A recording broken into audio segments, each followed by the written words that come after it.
तो hello and welcome to all, आप सभी का स्वागत है हमारे इस official YouTube channel RGS Gurukul में।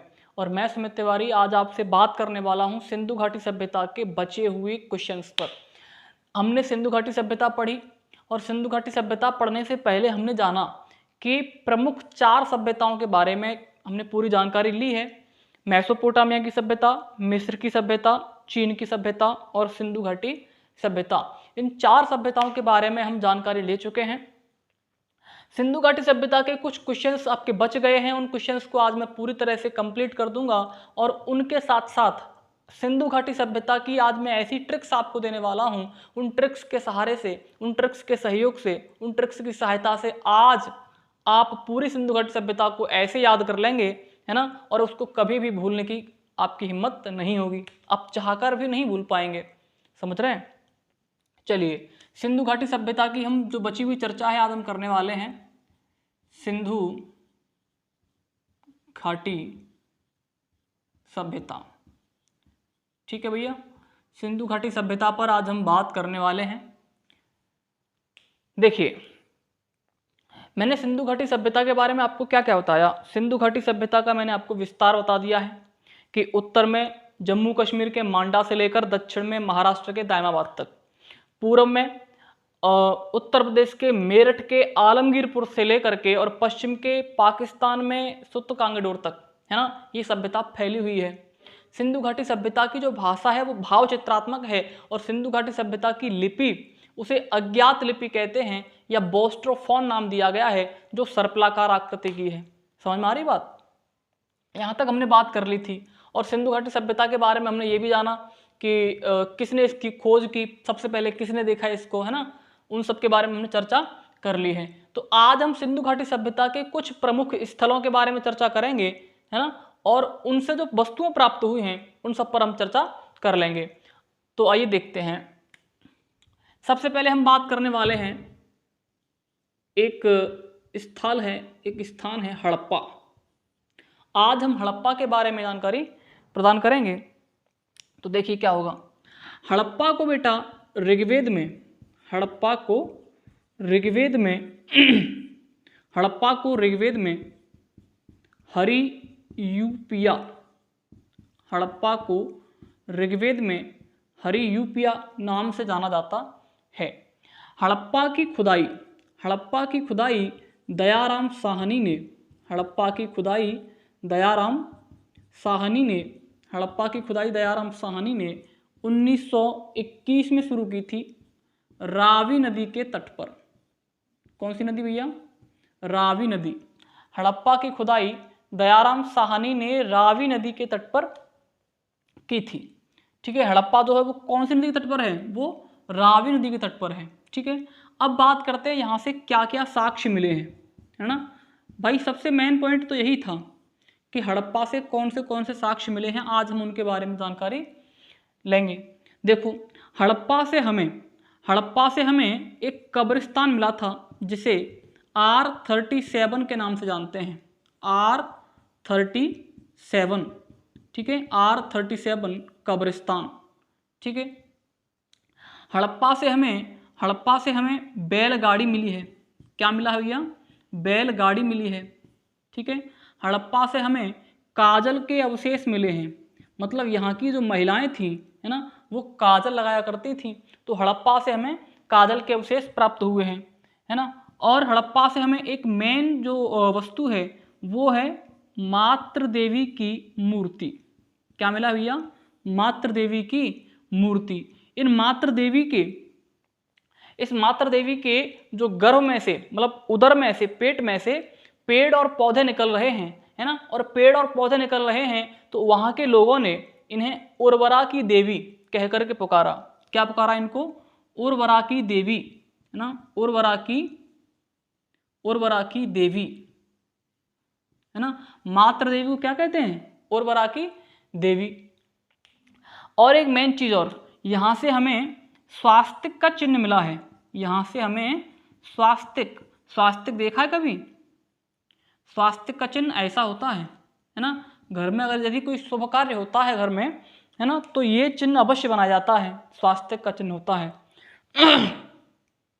तो ये हड़प्पा के बारे में हमने थोड़ी सी जानकारी प्राप्त कर ली है, और इतनी जानकारी से है ना आपका प्रश्न फंस जाएगा, आपका जो प्रश्न है वो फंस जाएगा और क्वेश्चन आप लगा लोगे।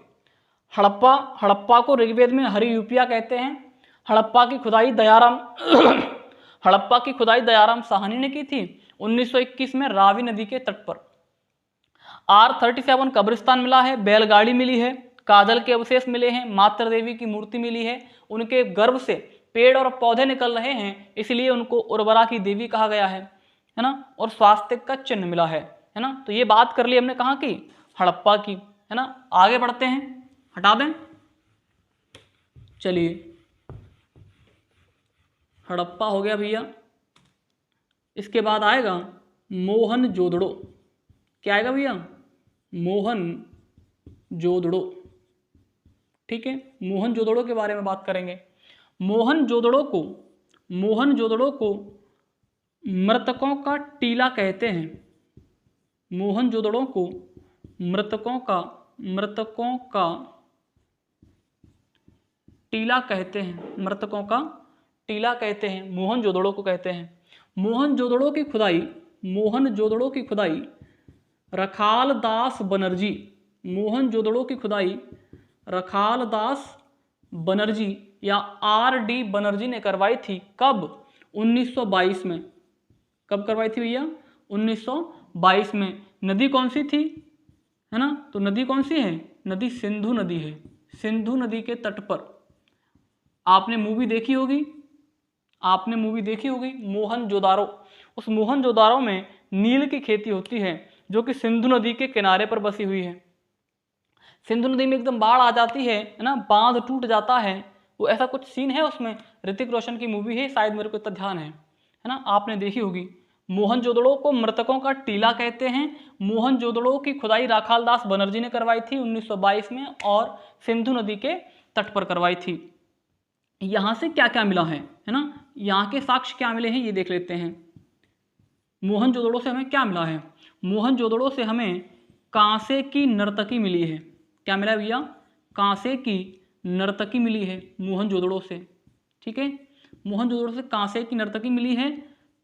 पुजारी की मूर्ति मिली है।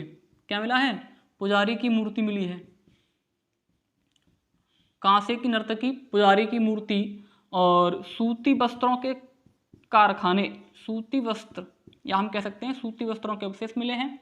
यहाँ से स्नानागार मिला है, विशाल स्नानागार मिला है। यहाँ से अन्नागार मिला है, अन्नागार मिला है आदि, है ना।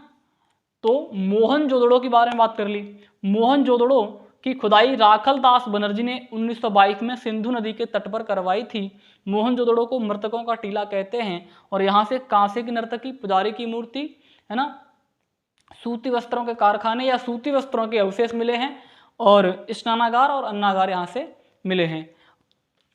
मोहनजोदड़ो के बारे में बात हो गई, हटा दें, चलो आगे बढ़ते हैं। ऐसे ही कर करके हम जितने भी प्रमुख स्थल हैं उनके बारे में जानकारी ले लेंगे, है ना, और हमारा क्वेश्चन फंस जाएगा, कोई बात नहीं। अब बात करेंगे चन्हू-दड़ो के बारे में। चन्हू-दड़ो पाकिस्तान में पड़ता है। चन्हू-दड़ो पाकिस्तान में पड़ता है। तो चन्हू-दड़ो की खुदाई गोपाल दास मजूमदार ने करवाई थी। किसने भैया, चन्हू-दड़ो की खुदाई गोपाल दास मजूमदार ने करवाई थी। गोपाल दास मजूमदार ने करवाई थी। कब, 1931 में। 1931 में चन्हू-दड़ो की खुदाई गोपाल दास मजूमदार ने करवाई थी। कब भैया, 1931 में। ठीक है, यहाँ से हमें क्या साक्ष्य मिले हैं, यहाँ से साक्ष्य क्या क्या मिले हैं वो देख लेते हैं। यहाँ से मनके बनाने के कारखाने मिले हैं। यहाँ से मनके जानते हो, जो माला में होते हैं, मनके बनाने के कारखाने मिले हैं। यहाँ से मनके बनाने के कारखाने मिले हैं। ठीक है, सौंदर्य प्रसाधन की वस्तुएं यहाँ से प्राप्त हुई हैं।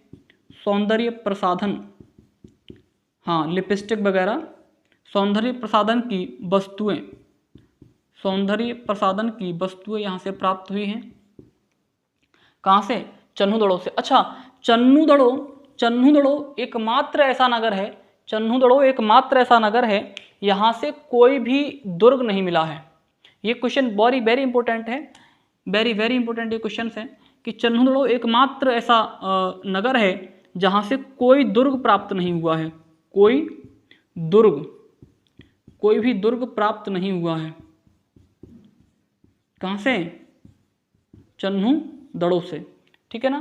तो चन्हुदड़ो की खुदाई गोपाल दास मजूमदार ने 1931 में करवाई थी और यहाँ से मन के बनाने के कारखाने मिले हैं, सौंदर्य प्रसाधन की वस्तुएं मिली हैं। और चन्हुदड़ो एक ऐसा नगर है, एकमात्र ऐसा नगर है जिसमें से कोई भी दुर्ग प्राप्त नहीं हुआ है। तो चन्हुदड़ो की बात कर ली हमने, हटा दें इसको। चलिए आगे बढ़ते हैं, आगे बढ़ते हैं। अब बात करेंगे कालीबंगन। कौन सा भैया? कालीबंगन। और कालीबंगन पड़ता है राजस्थान में। कहाँ पड़ता है भैया? राजस्थान में। तो कालीबंगन की खोज अमलानंद घोष ने करवाई थी। किसने करवाई थी भैया? एक व्यक्ति थे जिनका नाम था अमलानंद घोष, ठीक है ना। कालीबंगन की खुदाई अमलानंद घोष ने करवाई थी। कालीबंगन की खुदाई हुई थी भाई साहब तुम्हारी 1953 में। कब हुई थी? 1953 में। और कालीबंगन से हमें साक्ष्य क्या क्या मिले हैं वो देख लो। कालीबंगन से हमें क्या साक्ष्य प्राप्त हुए हैं वो देख लो। यहाँ से हमें हवन कुंड मिला है। कालीबंगन से क्या मिला है? हवन कुंड मिला है। कालीबंगन से हमें काले रंग की चूड़ियाँ मिली हैं। काले रंग की क्या मिली हैं? चूड़ियाँ। कालीबंगन से हमें काले रंग की चूड़ियाँ मिली हैं। और यहाँ से जुते हुए खेतों के साक्ष्य प्राप्त हुए हैं। जुते हुए खेत हमें यहाँ से प्राप्त हुए हैं। सजी हुई ईंटें हमें यहाँ से प्राप्त हुई हैं। सजी हुई ईंट। और यहाँ से हमें यहाँ से हमें ऊँट की हड्डी मिली है। क्या मिली है भैया? ऊँट की हड्डी या अस्थि बोल सकते हैं उसे आप, ठीक है। तो ये सब चीज़ें कहाँ से प्राप्त हुई हैं? हमें कालीबंगन से प्राप्त हुई हैं। ऊँट की हड्डी, काले रंग की चूड़ी, हवन कुंड और जुते हुए खेत, सजी हुई ईंट। कहाँ से प्राप्त हुई है? कालीबंगन से। कालीबंगन कहाँ पड़ता है? राजस्थान में। हटा दें इसको। चलिए अब बात करेंगे रंगपुर के बारे में। रंगपुर एक जगह पड़ती है, रंगपुर गुजरात में पड़ती है। गुजरात। रंगपुर कहाँ पड़ता है? गुजरात में। रंगपुर की खुदाई रंगनाथ राव ने करवाई थी। रंगपुर की खुदाई रंगनाथ राव ने करवाई थी 1957 में। कब करवाई थी भैया? 1957 में। रंगनाथ राव ने करवाई थी। कब? 1957 में, ठीक है। अब यहाँ से हमें क्या प्राप्त हुआ? देखो यहाँ से क्या साक्ष्य प्राप्त हुए हमें? कहाँ से? रंगपुर से। तो रंगपुर से हमें, है ना, रंगपुर से हमें गेहूं के अवशेष मिले हैं। किसके?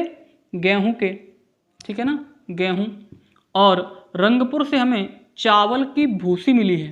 क्या मिला भैया? चावल की भूसी। अच्छा यहाँ पर एक डाउट है, ये रहता है कि भैया बताओ चावल का दाना कहाँ से मिला है। एक क्वेश्चन ये भी है कि चावल का दाना कहाँ से मिला है। तो आपके दिमाग में आ रहा होगा कि जहाँ से चावल की भूसी प्राप्त हुई है वहीं से चावल का दाना भी प्राप्त हुआ होगा, है ना। जहाँ से चावल की भूसी प्राप्त हुई है और वहीं से चावल का दाना भी प्राप्त हुआ होगा। तो ऐसा नहीं है। चावल का दाना लोथल से प्राप्त हुआ था जबकि चावल की भूसी रंगपुर से प्राप्त हुई थी, है ना। क्वेश्चन फंसा देता है, बहुत ही अच्छा क्वेश्चन है। हटा दें इसको। चलिए आगे बात करते हैं। अब बात करेंगे लोथल के बारे में। किसके बारे में? लोथल। तो लोथल भी गुजरात में पड़ता है। लोथल कहाँ पड़ता है? गुजरात में पड़ता है। और लोथल की खुदाई भी रंगनाथ राव ने करवाई थी। किसने करवाई थी? रंगनाथ राव ने करवाई थी। ये लोथल जो है ये भोगवा नदी के तट पर है। किस पर है? भोगवा नदी के तट पर। लोथल जो है गुजरात में पड़ता है और गुजरात में ये भोगवा नदी के तट पर है। कहाँ पर है? भोगवा नदी के तट पर है। अच्छा, रंगपुर की खुदाई 1957 में हुई थी। रंगपुर की खुदाई जो इससे पहले पढ़ा है हमने, रंगपुर की खुदाई रंगनाथ राव ने 1957 में की थी। और लोथल की खुदाई रंगनाथ राव ने ही 1958 में की थी। कब की थी भैया? 1958 में। समझ आ रही बात? तो लोथल से हमें क्या प्राप्त हुआ है? तो लोथल से हमें साक्ष्य क्या क्या मिले हैं, ये देखो। लोथल से क्या क्या साक्ष्य मिले हैं? तो लोथल से हमें प्राप्त हुआ है बंदरगाह प्राप्त हुआ है, एक बंदरगाह के साक्ष्य यहाँ से प्राप्त हुए हैं। चावल का दाना यहाँ से प्राप्त हुआ है, चावल का दाना, है ना। और घोड़े की अस्थियाँ प्राप्त हुई हैं, घोड़े की अस्थि, और अंडाकार कब्र, अंडाकार कब्र, ये सब कहाँ से प्राप्त हुआ है? हमें लोथल से प्राप्त हुआ है। चावल का दाना, क्या? चावल का दाना, चावल का दाना कहाँ से प्राप्त हुआ है? लोथल से। और चावल की भूसी कहाँ से प्राप्त हुई बताओ? अभी पढ़ाया है ना, चावल का दाना लोथल से है और चावल की भूसी रंगपुर से है ना। दोनों अलग अलग क्वेश्चन हैं, इनको याद रखना। चलिए आगे बढ़ते हैं। आगे बढ़ते हैं। अब बात करेंगे रोपड़ के बारे में। किसके बारे में? रोपड़। और रोपड़ पड़ता है भैया पंजाब में। कहाँ पड़ता है रोपड़? पंजाब में, है ना। और रोपड़ की खुदाई करवाई थी यज्ञदत्त शर्मा ने, यज्ञदत्त शर्मा ने, ठीक है। रोपड़ की खुदाई यज्ञदत्त शर्मा ने करवाई थी। रोपड़ की खुदाई यज्ञदत्त शर्मा ने करवाई थी। कब? 1953 से लेकर के 56 के बीच में। 1953 से लेकर के और 56 के बीच में। सही है? अरे सही है कि नहीं? रोपड़ की खुदाई पंजाब, रोपड़ पंजाब में पड़ता है। रोपड़ की खुदाई यज्ञदत्त शर्मा ने करवाई थी। कब? 1953 से 1956। यहाँ से क्या क्या साक्ष्य मिले हैं ये देख लो।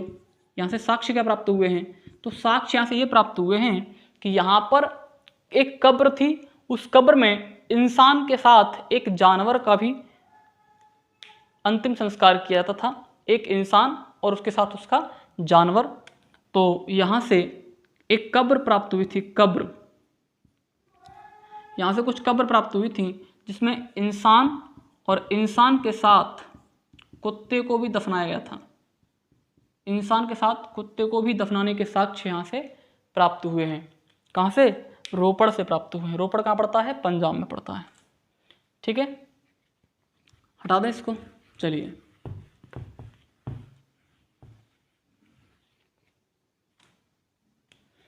राखी गढ़ी, एक स्थान पड़ता है राखी गढ़ी, राखी गढ़ी। और राखी गढ़ी कहाँ पड़ता है? हरियाणा में पड़ता है। राखी गढ़ी पड़ता है हरियाणा में। कहाँ पड़ता है भैया? हरियाणा में। राखी गढ़ी पड़ता है हरियाणा में। राखी गढ़ी की जो खुदाई थी वो एक व्यक्ति थे जिनका नाम था सूरज भान। क्या नाम था उनका?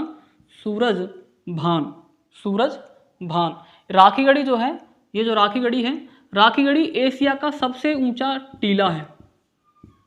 एशिया का सबसे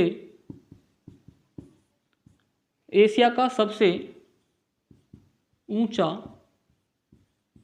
टीला। ठीक है। और राखी गढ़ी से हमें क्या साक्ष्य मिले हैं? राखी गढ़ी से हमें साक्ष्य क्या मिले हैं? यहां से तांबे की वस्तुएं प्राप्त हुई हैं। तांबे की वस्तुएं। ठीक है, राखी गढ़ी से हमें तांबे की वस्तुएं प्राप्त हुई हैं। यहां तक बात क्लियर है? आगे बढ़ा जाए। चलिए अच्छा अब बात करते हैं सिंधु घाटी सभ्यता की कुछ जो ट्रिक्स हैं, है ना। कुछ जो ट्रिक्स हैं उनके बारे में बात करते हैं। ट्रिक्स क्या क्या हैं देखो।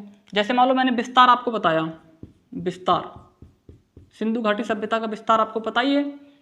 सिंधु घाटी सभ्यता का विस्तार आपको पता ही है। उत्तर में जम्मू कश्मीर के मांडा से लेकर के दक्षिण में महाराष्ट्र के दायमाबाद तक, पूर्व में उत्तर प्रदेश के मेरठ जिले के आलमगीरपुर से लेकर के पश्चिम में पाकिस्तान की सुत कांगड़ोर तक है। इतना आपको पता है। तो इसे याद कैसे करेंगे? जैसे मान लो हमारे पास ये चारों दिशाएं हो गई कि नहीं? ये हो गई उत्तर, है ना, दक्षिण, ये होगी पूरब, ये पश्चिम। अरे सही है कि नहीं? तो इसके लिए आपको कुछ नहीं करना है, इसके लिए बस आपको एक छोटा सा वाक्य है वो याद रखना है। कैसे? पुआ दद पशु।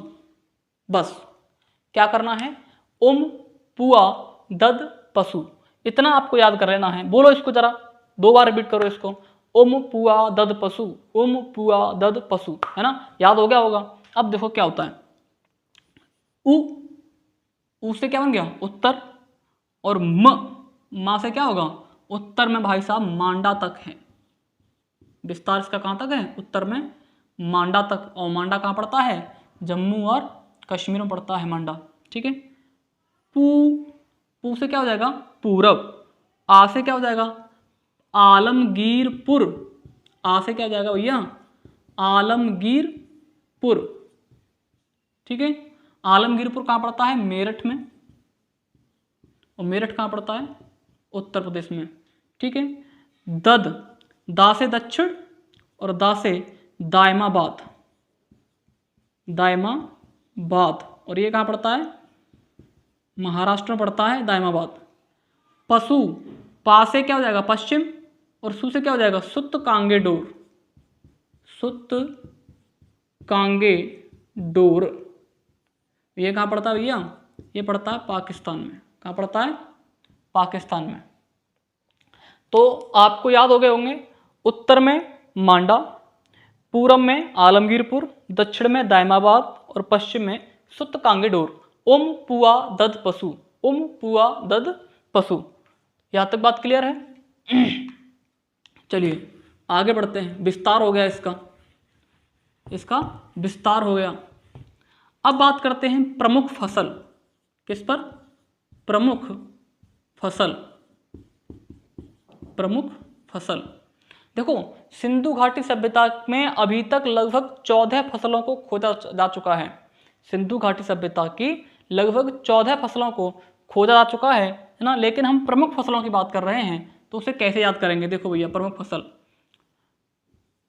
इसके लिए भी आपको एक छोटा सा वाक्य याद रखना पड़ेगा। जब गोरी चली। लो भैया, गोरी चल दी है एकदम। ठीक है। जब गोरी चली, तो अब देखो, जा से क्या होगा? जा से बन जाएगा जौ। क्या होगा? जौ। पीछे ये स्थान दे रखा है, तो जौ के अवशेष प्राप्त हुए हैं हमें कहाँ से? बनावली से। कहाँ से प्राप्त हुए भैया? बनावली से। गो मतलब गा से क्या हो जाएगा? गेहूं। गेहूं। और रा से क्या हो जाएगा भैया? रा से क्या हो जाएगा बताओ? रंगपुर। अभी पढ़ाया था ना। रा से क्या हो जाएगा? रंगपुर। और रंगपुर से हमें क्या प्राप्त हुआ है? और बताइए। रंगपुर से हमें चावल की भूसी। चावल की भूसी कहाँ से प्राप्त हुई है? रंगपुर से प्राप्त हुई है। जबकि चावल का दाना कहाँ से प्राप्त हुआ है? चावल का दाना, चावल दाना कहाँ से प्राप्त हुआ है? तो भैया वो प्राप्त हुआ है लोथल से। कहाँ से? लोथल से। इतनी बात क्लियर है कि नहीं? जब गोरी चली, जब गोरी चली, जा से जौ, बनावली, गेहूं, रंगपुर, रंगपुर से चावल की भूसी भी प्राप्त हुई है। और चा से क्या है? चावल का दाना। और ला से लोथल, है ना? तो प्रमुख फसलों के बारे में हमने बात कर ली है। चलिए आगे बढ़ते हैं। अब बात करेंगे, अब बात करने वाले हैं कौन सी जगह से प्रमुख जगह हैं, उन जगहों से हमें कौन सी वस्तुएं प्राप्त हुई हैं। साक्ष्य के बारे में, साक्ष्य और स्थान, ठीक है ना? साक्ष्य और स्थान, ठीक है। आज हम इन पर बात कर लेंगे। ठीक है। तो देखिए भैया, आपको इसके लिए थोड़ा सा याद करना पड़ेगा। कम आलू, मोहे, आम, साम, पाम, साम। कम आलू मोहे आम साम पाम साम। कम आलू मोहे आम साम पाम साम। 2-3 बार रिपीट कीजिए इसको। कम आलू मोहे आम साम पाम साम। कम आलू मोहे आम साम पाम साम। हो गया कि नहीं? कम आलू मोहे आम साम पाम साम। ठीक है, अब देखिए यहां से का से बन जाएगा बेटा कांसे की नर्तकी। कांसे की, है ना, नर्तकी। कांसे की नर्तकी। आ से बन जाएगा अग्नि वेदियां। आ से क्या बन जाएगा? अग्नि वेदियां। ठीक। मां से बन जाएगा मात्र देवी की मूर्ति। मात्र देवी की मूर्ति। और इस आ से बनेगा अन्नागार। क्या बनेगा भैया? अन्नागार। सा से क्या बन जाएगा? सा से बन जाएगा सूती वस्त्र। क्या बन जाएगा? सूती वस्त्र।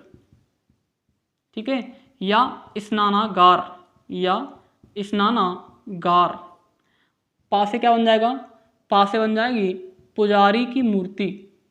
पुजारी की मूर्ति, है ना। और इस सा से बन जाएगा शिव की मूर्ति। क्या बन जाएगा? शिव की मूर्ति, है ना। अब हमें वस्तुएं तो प्राप्त हो गई, वस्तुएं तो हमें जानकारी हो गई, है ना। अब कौन सी जगह से मिली है ये कैसे पता करें? कौन सी जगह से मिली है उसके लिए क्या करेंगे कि जहां पर आपको मान लो मां शब्द आ जाए, है ना, मां शब्द आ जाए तो समझ लेना वो वस्तु हमें मोहनजोदड़ो से प्राप्त हुई है। कहां से? मोहनजोदड़ो से प्राप्त हुई है। और यदि कहीं हा शब्द आ जाए, है ना, तो कहां से प्राप्त हुई भैया? हड़प्पा से। कहां से? हड़प्पा से। और यदि कहीं ला शब्द आ जाए तो समझ लेना वो वस्तु हमें लोथल से प्राप्त हुई है। कहां से प्राप्त हुई है? लोथल से। बस इतना याद कर लोगे, है ना, सभी स्थान आपको पता चल जाएंगे। कांसे की नर्तकी कहां से प्राप्त हुई है? मां आ रहा है ना, और मां फॉर क्या होता है? मोहनजोदड़ो। तो कांसे की नर्तकी मोहनजोदड़ो से प्राप्त हुई है। बात क्लियर है? अग्निवेदियां कहां से प्राप्त हुई हैं? ला आ रहा है, मतलब लोथल से प्राप्त हुई हैं। अग्निवेदियां लोथल से प्राप्त हुई हैं। मात्र देवी की मूर्ति कहां से प्राप्त हुई है भैया? हड़प्पा से प्राप्त हुई है। अन्नागार मोहनजोदड़ो। सूती वस्त्र स्नानागार मोहनजोदड़ो। पुजारी की मूर्ति मोहनजोदड़ो। शिव की मूर्ति मोहनजोदड़ो। यहां तक कोई दिक्कत? कम आलू मोहे आम साम पाम साम। कम आलू मोहे आम साम पाम साम। ठीक है, इतना याद करना है। बिल्कुल ट्रिक्स पर ही बेस कर देंगे बिल्कुल इसको। सिंधु घाटी सभ्यता को जो मेन क्वेश्चन हैं इसके आसानी से हम याद कर लेंगे। ठीक है, तो बिल्कुल भी चिंता करने की कोई ज़रूरत नहीं है। अब हम बात करेंगे, जैसे मान लो मैंने बताया ना कि हड़प्पा रावी नदी के तट पर है ना, और तुम्हारा चन्हुदड़ो जो है वो कहाँ पर है? वो सिंधु नदी के तट पर है ना। मोहनजोदड़ो है वो सिंधु नदी के तट पर है। और लोथल आपका भोगवा नदी के तट पर है ना। ये सब नदियां हैं और स्थल है। तो कौन सी नदी, कौन सा स्थल किस नदी के तट पर है? स्थल और नदी, ये याद करेंगे, स्थल और नदी, है ना। उसके लिए क्या होगा? उसके लिए क्या हुआ देखो, उसके लिए एक ट्रिक है, इसे याद कर लो। हरा मौसी कोसी चांस। हरा मौसी कोसी चांस। अच्छा, याद कैसे करोगे? थोड़ा सा देखो, स्टोरी बनाते हैं इसकी, क्योंकि बिना स्टोरी बनाए तो तुम याद नहीं कर पाओगे। हुआ क्या था, सावन का महीना था। अब सावन का महीना था तो हमारे घर में एक मौसी आई हुई थी। तो मौसी ने कहा, बेटा, हमने कहा हाँ, कि हमारा मन कर रहा है थोड़ा बहुत हरा भरा देखने का, है ना, हमें कहीं ले चलो बाहर। हमने कहा ये तो बात ठीक है, चलो बाहर। मौसी को हम ले गए कहाँ? कोसी, है ना। मौसी को कहाँ ले गए? कोसी, है ना। कोसी गई मौसी, चांस मिल गया। ऐसा कुछ भी नहीं है ना। देखो, हा से क्या होगा? हड़प्पा। मां से क्या होगा? मोहनजोदड़ो। मोहनजोदड़ो, मोहनजोदड़ो। का से है कोट दीजी, का से क्या पड़ेगा भैया, कोट दीजी। और चा से क्या होगा, चन्हू दड़ो, चा से क्या है, चन्हू दड़ो, ठीक है ना।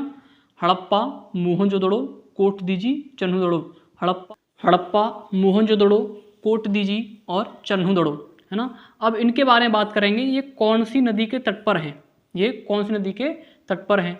हड़प्पा और रा से क्या हो जाएगा, रावी नदी, क्या हो जाएगा भैया, रावी नदी, है ना। मौसी मोहनजोदड़ो हो गया, और सी से बन जाएगा सिंधु नदी, क्या होगा, सिंधु नदी। ऐसे ही कोट दीजी, को सी ना, तो को से कोट दीजी और सी से क्या हो जाएगा, सिंधु नदी, सिंधु नदी। चांस चन्हू दड़ो सिंधु नदी, है ना। तो आपको स्थल याद हो गए और कौन सी नदी के तट पर है वह भी याद हो गया, है ना।